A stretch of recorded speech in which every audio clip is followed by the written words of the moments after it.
Once a giant, always a giant. For me, it's only a giant. What's going on YouTube? Diggy546. Definitely hit that subscribe button if you're new. Like the video if you like the video. And I won't tell if you click that bell. But let's go ahead and get into this. So this is day 2 of Giants training camp. A lot of things happened today. First day of practice actually, because yesterday was more of the players doing their physicals, players just checking in, players getting acclimated. Today, people got on the field, people ran around. They actually threw footballs at each other and caught them. They actually played some sort of football. Now, there was no pads, no shells, nothing like that yet. That's coming in the coming days. Joe Judge actually said Thursday, Friday, Saturday, they'll actually be in shells. So we'll be able to see a little bit of the bumping, a little bit of hitting, not going all the way to the ground or not tackling, but we're going to see some hitting Thursday, Friday, and Saturday. And I guess Thursday is tomorrow. So that's kind of a quick turnaround to be into the shells. But I guess they'll ramp up the contact. There'll be rules of how much they can contact each other or the severity of how they can contact each other starting tomorrow. And I guess that'll ramp up. Or maybe that starts on Monday. Monday, I know they're supposed to be in shells too. And then full padded practice will be Tuesday. I heard from a source before that the full padded practice was going to start on Monday, but it's going to start on Tuesday, and that's from Joe Judge's mouth himself. Now, the guys who are on the sideline were your guys who are on the PUP list, everybody. Blake Martinez actually was not at practice. I can't remember the other guy, but he's a back end of the roster guy. He wasn't there too because they both were out with COVID protocol. KT, Kadarius Toney, and Saquon Barkley were on the sideline. They were doing some jogging, doing some working out on the sideline. Joe Judge said that he's working back Kadarius Toney very slowly because apparently he actually did have COVID. He didn't have any symptoms, but we know even players without symptoms from COVID, they had issues breathing. They had issues with conditioning. Kadarius Toney was vaccinated, for the people that want to say he got it and it's his fault and blah, blah, blah. He was vaccinated, but he still ended up getting it. I don't know how he got it. He had to get on a plane to get there. And anyway, he is at practice, but he's not running through the team drills. He's on the sideline, kind of getting his legs back underneath him because he didn't get to work out for, I guess, maybe 3 or 4 days. So he's getting his legs back underneath him. Hopefully we'll see him out there Thursday, Friday, Saturday. Hopefully we'll see him out there soon. But again, still haven't seen him out there. I definitely want to see him out there. Nothing really has been his fault, but you definitely want to see him finally get out there and participate with the rest of the team. Moving on, Saquon, he's definitely still working his way back.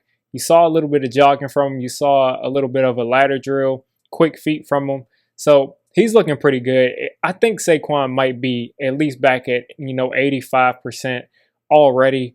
And they're kind of working him back slowly, working him back into this offense, into his role, back to hopefully being a guy who can be one of the most elusive players of all time. And in my opinion, at worst, top 2-3 elusive players in the league. I'm looking for Saquon to be able to bounce back, hopefully, some point this season and be 100% himself and be that game changer that we all know and love. So that's there on Saquon. Moving on, we got to finally see the DJ and Kenny Golladay connection over and over again. We saw that about 3 or 4 times. We saw DJ get the ball to Evan Ingram, got it to Sterling Shepard. He's got, of course, got that chemistry with Darius Slayton. So he threw the ball all over the place today. People did say, reporters who, I guess they didn't have video of any incomplete passes, but reporters did say that DJ missed a couple of throws. I wouldn't be too concerned about that, and I've seen NFL Twitter go crazy about this and say that's what you expect from Daniel Jones, a sloppy, rough practice. But the thing is, listen, Daniel Jones now is playing with Kenny Golladay. He's playing with some receivers that he hasn't played with before. This is the second year in the offense. I don't know if they're installing any new plays, but it's also the first day of camp. Let's not overreact. It's their first practice together. I don't know how the throws were missed, if they were timing throws and they were missed, or if it was an accuracy thing. But from what I've seen in DJ's career, he hasn't been an inaccurate quarterback.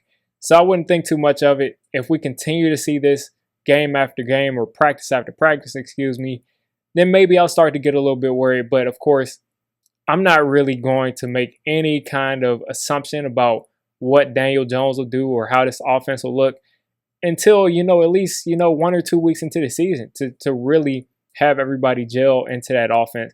Because, of course, you have people moving around, and I'll get to that a little bit later in this video. But the biggest story of the day was Kelvin Benjamin. First off, let me give a huge shout out to Wes Steinberg.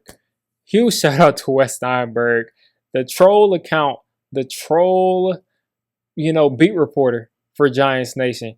The biggest troll in the Giants community on Twitter, Wes Steinberg, put out a tweet.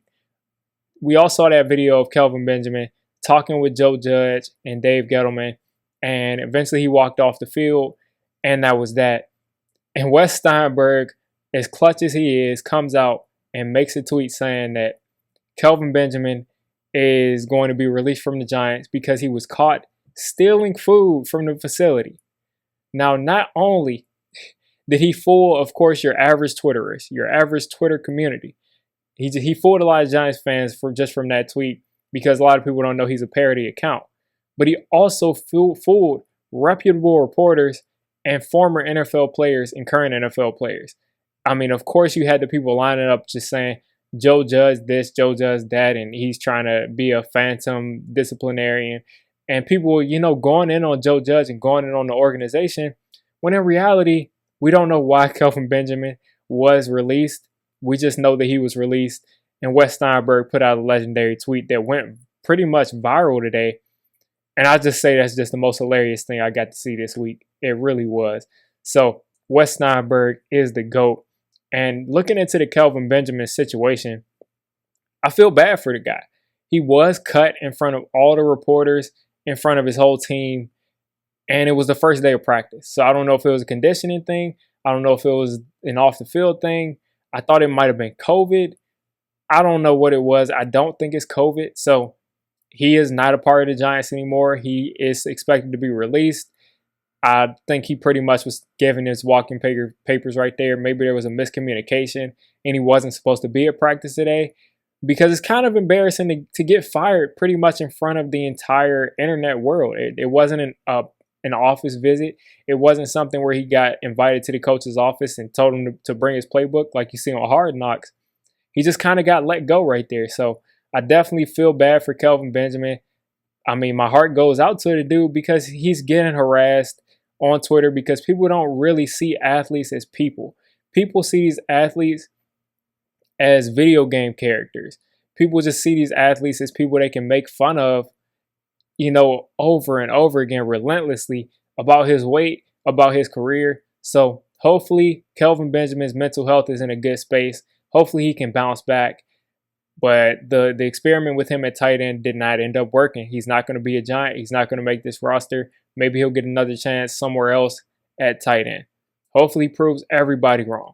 But that's the Kelvin Benjamin story. There were a couple of other stories today besides, the practice, everybody out there.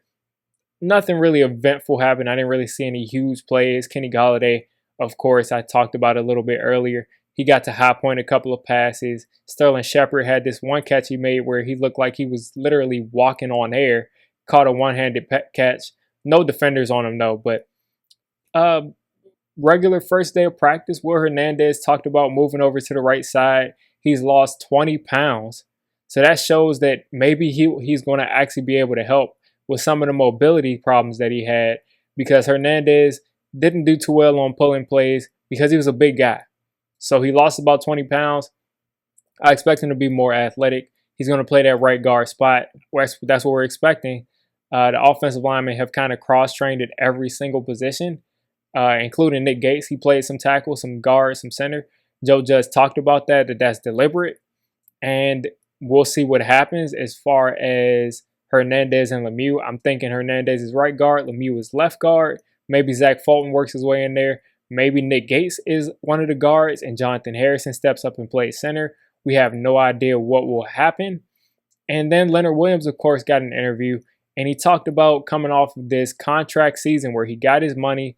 He said he just got to keep his head down, keep working, work on becoming more of a leader, work on becoming more of a vocal leader, And then he talked about missing Dalvin Tomlinson next to him. I know he will miss him. Dalvin Tomlinson ate up a lot of attention. He was a penetrating nose tackle, which is rare. He made a lot of plays in the backfield from that nose tackle position, opened things up for Dexter Lawrence, opened things up for our linebackers, Blake Martinez, opened things up for Leonard Williams. So he's going to miss playing next to him, and I wish Dalvin Tomlinson the best of luck. And then I guess the follow-up question to all of that was, what does he expect from himself numbers-wise? He didn't put any expectations number-wise because he's a smart man. There's no point in saying that you're going to go out there and get 15 sacks when sacks are not a reliable stat. He just got to go out there, keep playing his game, keep being Leonard Williams, and everything else will fall into place. Hopefully some other guys around him can step up. I'm definitely excited after this first day of Giants football of any sort.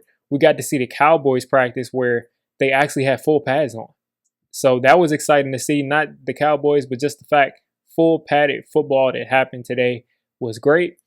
And I just can't wait to see the Giants move on into the shells, move on to full pads. Hopefully Kadarius Toney can get out there early next week or late this week. And Kenny Golladay and Daniel Jones were working together. Apparently they missed some of the throws together.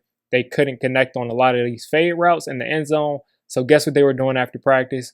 Working on those fade routes in the end zone. That's what we love to see. Daniel Jones and Kenny Golladay are going to be a fearsome duo, and I just can't wait to see it. They're going to get that connection down. Everything's going to be great, guys. So we got one day of practice in the book. Hopefully tomorrow's practice will be even better. Hopefully they can connect with the receivers better. And overall, Giants football is actually back on the field. You made it this deep into the video. Come on, just hit the subscribe button. I make Giants content primarily, draft content secondarily, and during the season, I'm going to be doing a lot of reacting to pretty much most of the NFL games and everything NFL. So if you made it this deep, go ahead and join the D6 squad.